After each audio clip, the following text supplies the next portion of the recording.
Well, I'll start by putting the plate there, the retainer plate, and that goes, it's a little locating rivet on that, that goes up.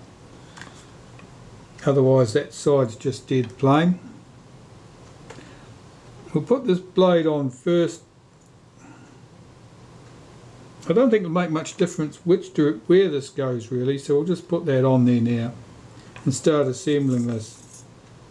I'll know fairly promptly whether it's going to be any good or not, because I could feel the roughness before I disassembled the diaphragm.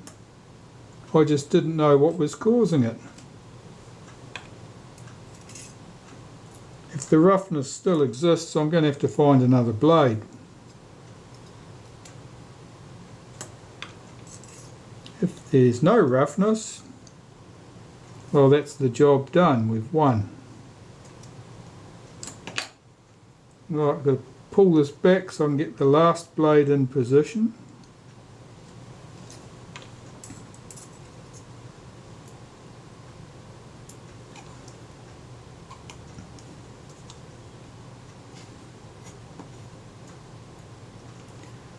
Bit of something sticky on my tweezers there. I'm trying to see the back of it.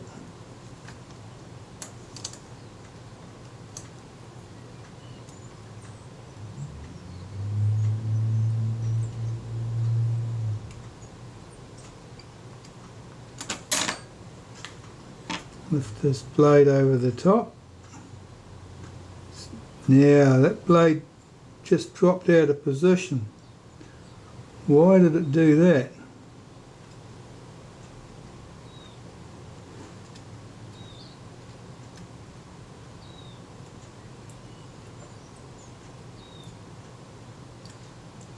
That's in position.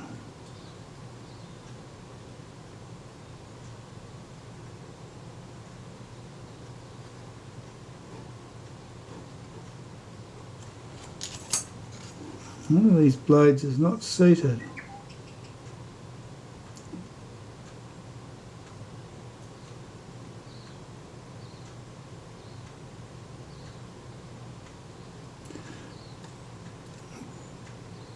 It's this one here.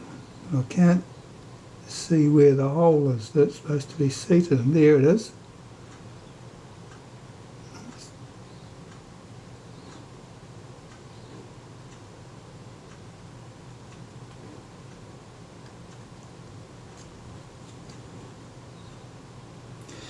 Okay, now I've got to get this correctly positioned. I think we're good there.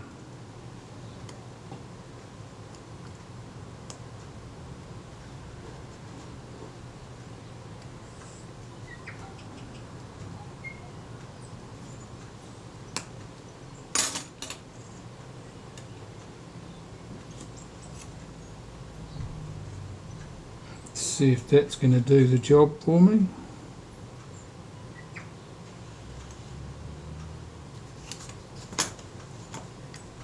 Flip this over, put that underneath, get the 3 screws.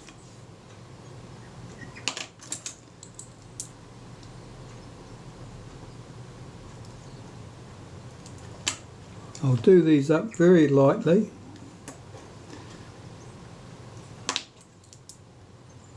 Until I've checked that all the blades are seated correctly. If you do them up and a blade's not correctly seated, you could damage it. And that may have been what happened to this last time. Well, I can see that my 5 blades are correctly seated in their sockets here on the plate. And I don't know if they're seated in the moving plate.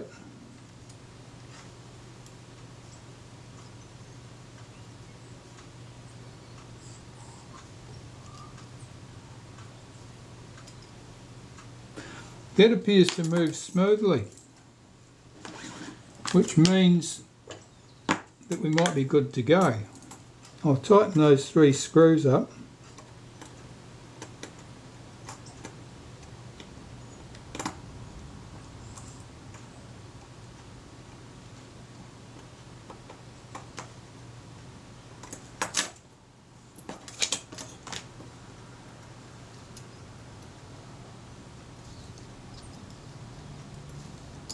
Yeah, that stiffness that we had before, that's gone completely. That moves nicely. Now I'm still going to lubricate this with a little bit of graphite powder. It's probably worth it in this case because it's moving, the diaphragm has to move quickly.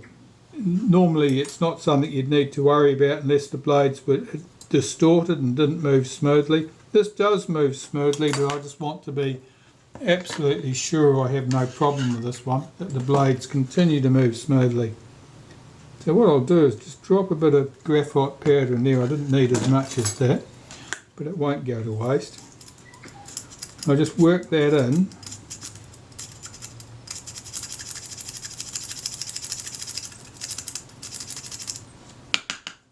And I'll blow the excess out, and that should do the job nicely. Yeah, I'm pretty happy with the feel of that. That's good. That'll work fine. There's no problem there at all. And you can see I've got rid of all the fingerprints that were appearing in the plate, the retainer plate, and they were just because somebody grabbed it between finger and thumb. Well, it's the end of the day here. That's enough for me until tomorrow. But tomorrow I'll carry on and continue cleaning and assembling the shutter. I think this camera will go well once it's all together. My only puzzle at the moment is the meter. That's thrown me a bit. Never mind, that's for another day. Time to look at this mechanism plate. Now it's another day. I've had time to review things. I went back through my emails. Now this camera had arrived here recently for servicing, but that wasn't its entire history. The owner had asked me about getting the camera serviced in 2019. You might remember 2019. It wasn't a very exciting year as years went, but it was certainly life was somewhat different in 2019 than it currently is. Anyway, the long and the short of it is that going through the emails, I discovered the earliest email I'd had from this person. And that explained that the camera had been sent away to get the meter cell replaced. And after that, the shutter release had never worked properly again. Which brings me right back to where I started off, thinking that the meter had been replaced. It certainly had been replaced. The cell hadn't been replaced, the meter had been replaced in its entirety. And as a result, the shutter release never worked properly again. It probably worked once or twice while the repairer had it in his shop, but it wouldn't have taken very long before the shutter release shaft had wobbled its way round to a position where it no longer contacted the film release shaft. So that's the answer there. That's the cast a little bit of light onto that mystery. The camera had indeed been serviced. The meter had indeed been replaced, not the selenium cell as the owner had thought. But that was the secret there, and now I know I wasn't imagining things. I didn't really think I was, but it was a bit of a puzzle all the same. So I'm going to have to come up with a workaround around that. In the meantime, the mechanism plate and the shutter blades. Well, I better get these all cleaned and sorted out and reassembled. Well, I got a bit carried away and cleaned all these parts and lubricated them without turning on the video camera, so we'll just go through the process of putting this back together. So here I'm just getting the blade actuating ring back on the mechanism plate.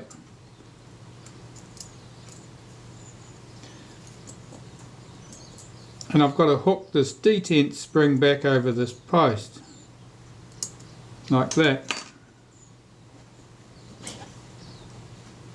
This is all held in place with the lens tube, which only goes on in one direction.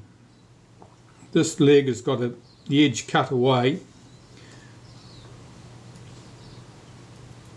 to clear that pin. Just run that screw up. There are 3 screws. One of them is longer than the other 2. And the longest screw is long because it needs to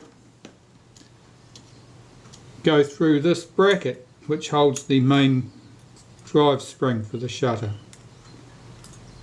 Let's see if I can get this seated on that pin.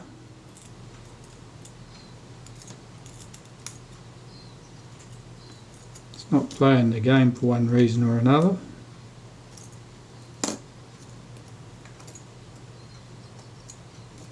Don't think this is sitting down flat. That's better.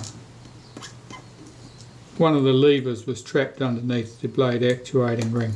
It was stopping this from seating correctly.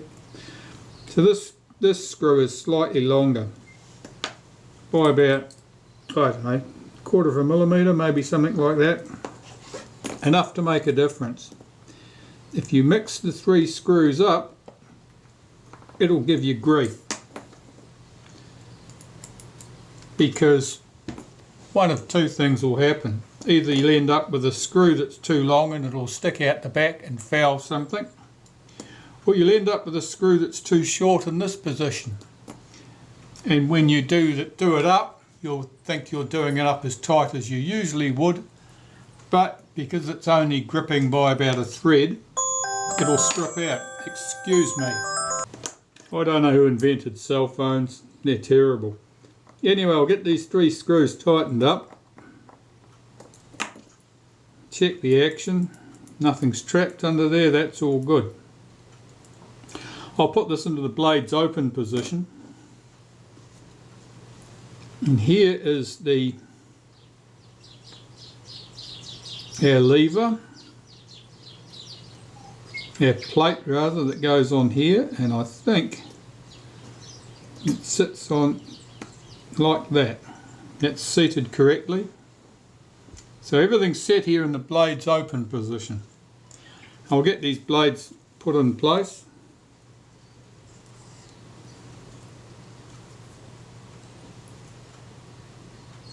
Start here.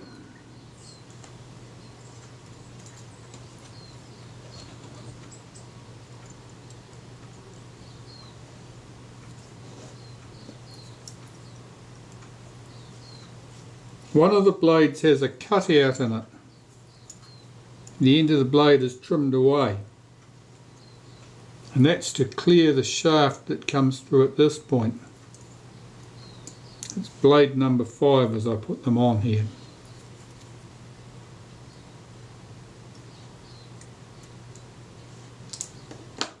So that's looking good. Now I need to put the cover on. Going to get that in the correct orientation, which I think is there. Line that up. Make sure the 3 screw holes line up. Put the screws in. And as usual, I do the screws up very lightly to avoid the risk of damaging the blades if one of them had come off its pivot while I was putting the case on, which doesn't happen very often if you're careful, but it does happen. Right, let's see if that moves. That's moving smoothly.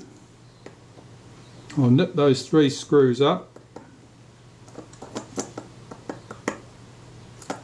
Now that mechanism plate, I've already lubricated that with a bit of graphite powder between the in the area between the mechanism plate, the blade actuating ring and the lens tube. That moves nicely. This lever at the back opens and shuts the blades. That's the one that opens the blades for viewing when you're composing your photo. And then that snaps shut, and then the shutter opens and closes in the normal way. Well, that's all looking quite good, and I can start assembling the other components to this. Basically, we've got two sides to the components. We've got the stuff at the back of the shutter, which controls the aperture,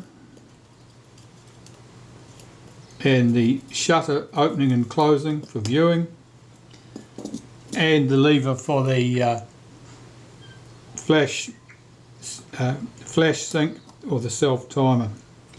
And the other stuff on the inside of the shutter here, that's all fairly normal stuff, as you'd see in the shutters for a rangefinder camera. So I need to gather together the pieces and clean these and get them all in place. So I'll sort these out, clean them as I go, and hopefully with a nice stack of clean parts I can assemble them for you smoothly without too many interruptions, if I turn that cell phone off. Right, with parts all cleaned and ready to go, I can start putting things back in place, and the first thing to get back in place is some of the springs. And the springs are very fine, they're easily lost, they're enthusiastic to take off with a boundary. So getting them hooked into place is always a bit of a challenge. Now I put a toothpick over the middle here so that spring can't get away. I've got to pick up the tail of the spring, lift it over obstructions, and hook it over that lever, and that didn't go well, so I've got to start again. My tweezers are not good. These are very fine tweezers, but they're worn and damaged, and they're not as pointy as they once were. Now I buggered up there, that spring got away. Here it is. Fortunately I found it. I lifted my toothpick to use it to push the end of the spring in place, and the spring jumped at the opportunity to go for it and took off.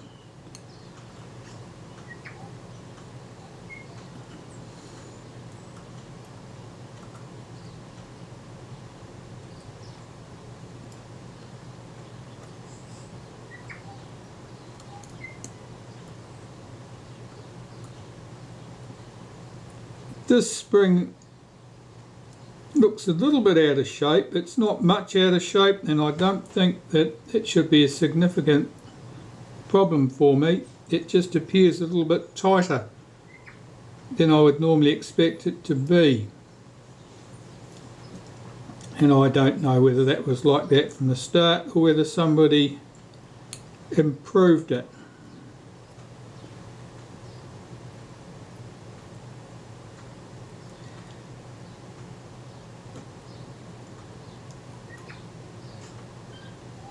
Yeah, I'm playing with fire again there. I just lifted that spring off.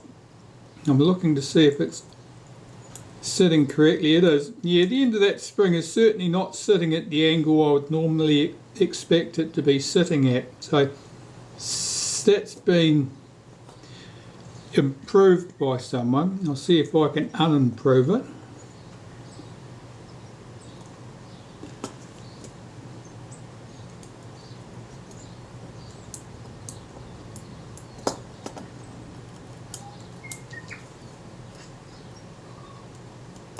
Now that's working fine, that's good. That's the angle of the spring had been altered. It was far tighter than it should have been, the angle of it. Now we're going to get this spring over that post, and the tail of that spring has to go behind that other pin over here.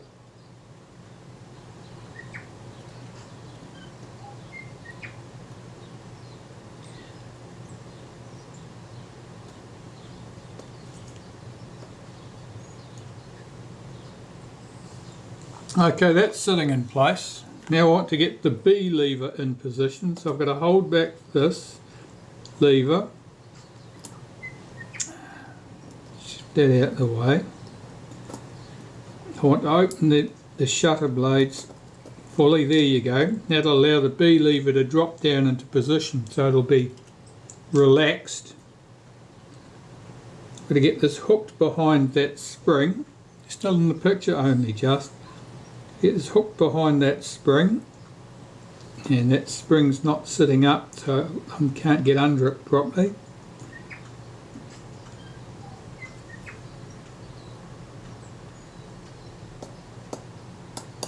Get that lever seated on its post. Now I've got the screw post that goes in there. Of course I need my special screwdriver for that, which is this one here, this little forked screwdriver. And I find it easiest if I get the screw pushed onto the end of the screwdriver, if it'll do it for me. No, it's not going to. Alright, we'll just see if we can get this in position. It means that the screwdriver is a bit worn, or the screw is got larger slots than I'm used to seeing, so it won't wedge onto the screwdriver conveniently for me. I got it started. Amazing.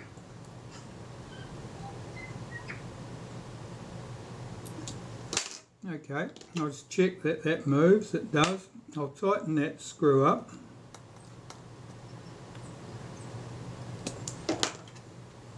Now this tail of the spring needs to be swung over right across here, and it rests against the inside of that lens tube there, against that wall. So now it's acting on this piece here. That looks good. Now if I hold the B lever back with my finger, I can bring that shutter back to the closed position. Okay, that went smoothly enough, or as smoothly as these things ever go. I'm going to apply a little bit of molybdenum paste now to a couple of spots.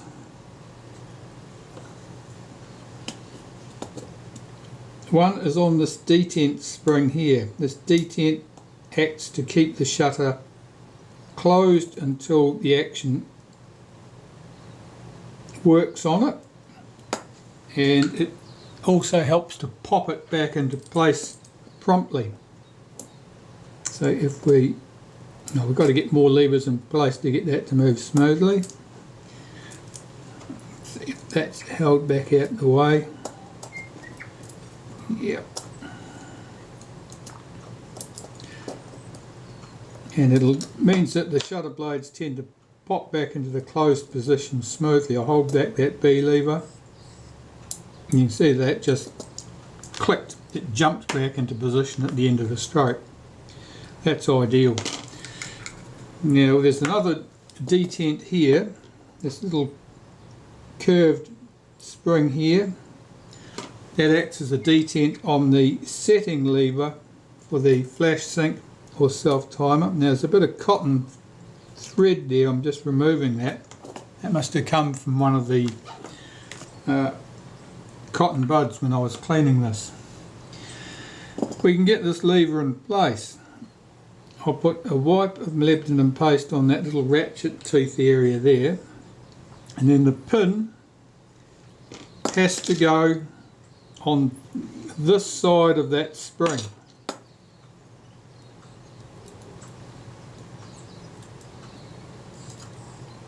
Just checking it's sitting there correctly. It is.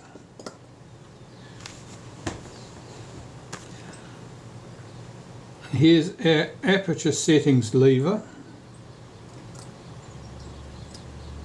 That sits right there. And there were 3 screws, 2 plain screws and one was a post. The post was over here, I believe, so put a plain screw there.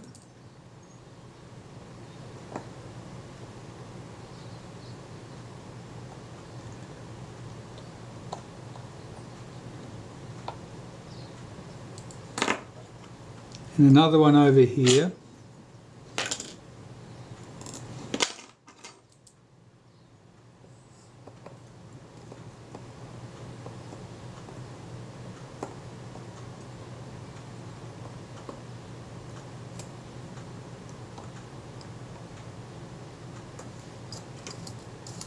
It's all moving smoothly, and then the post that will hold the return spring for the diaphragm set here.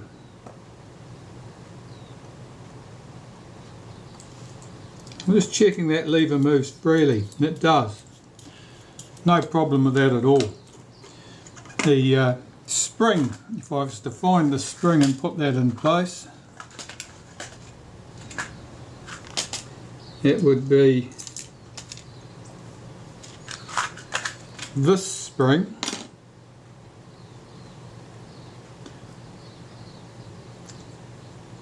and that would go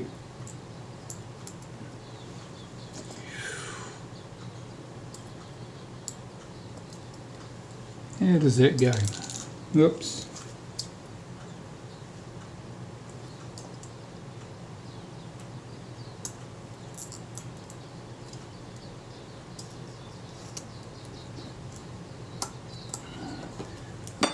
I'll check this, but I'm pretty confident it goes just like that.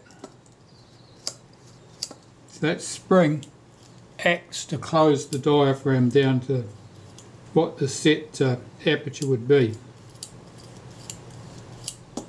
That looks correct to me. There's another spring, of course, which does the shutter blades. And that is here. Neither of these springs are particularly round, so you might be tempted to think that they are damaged in some fashion. That is not the case.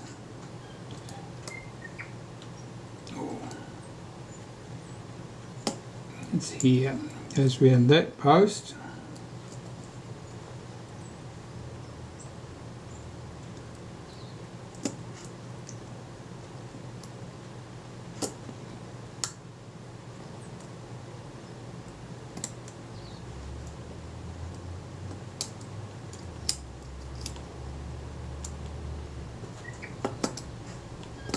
That looks correct, and that acts to close the shutter blades into there. I'll just open that aperture. You can see the spring acts to close the shutter blades down. You can't easily see that when that aperture is also closed right down. Okay, so that's pretty much the back of that shutter. I wonder whether I can get the case on there now. The case here, the problem here is to get our flash contact through that slot in the case, and we have to get the green lever through this slot in the case, and we've got to achieve this all at one time. So to say it's awkward is usual understatement. It's a challenge.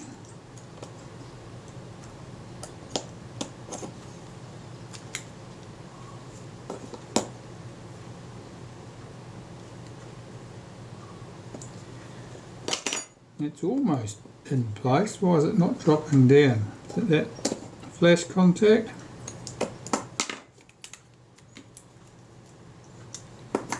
Oh, that's seated. Okay. It appears to be seated. That's good. Well, I'll put the retaining ring on the back. The retaining ring, you can see, actually goes down into this groove. So it has a considerable amount of friction. Normally a retaining ring just pulls up against the back surface.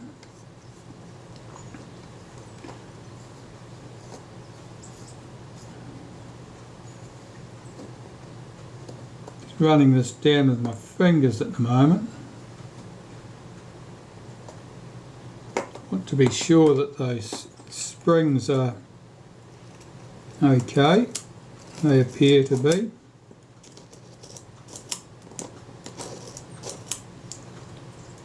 Checking that that's seated, and that appears to be seated.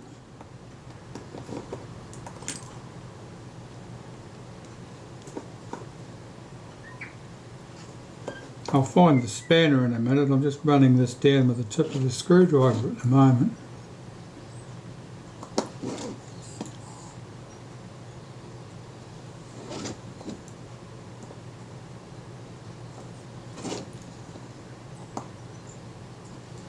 It seems to be about as far as it wants to go. Flash contact gets folded down. So it's got the plastic backing on that contact against here, insulating it, and you've just got the metal contact you can see poking through. Well, that seems to be good. And I can build the rest of the shutter from the front now.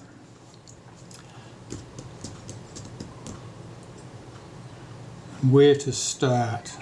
I think we'll start with this stuff. Here is the pallet wheel for the flash sink.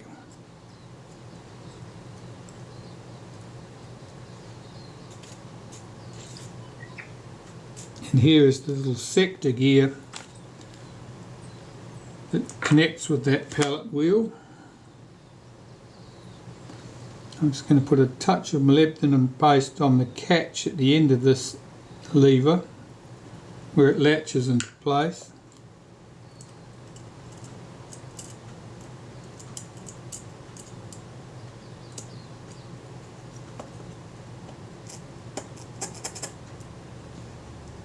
And I've got the spring I need to hook into position.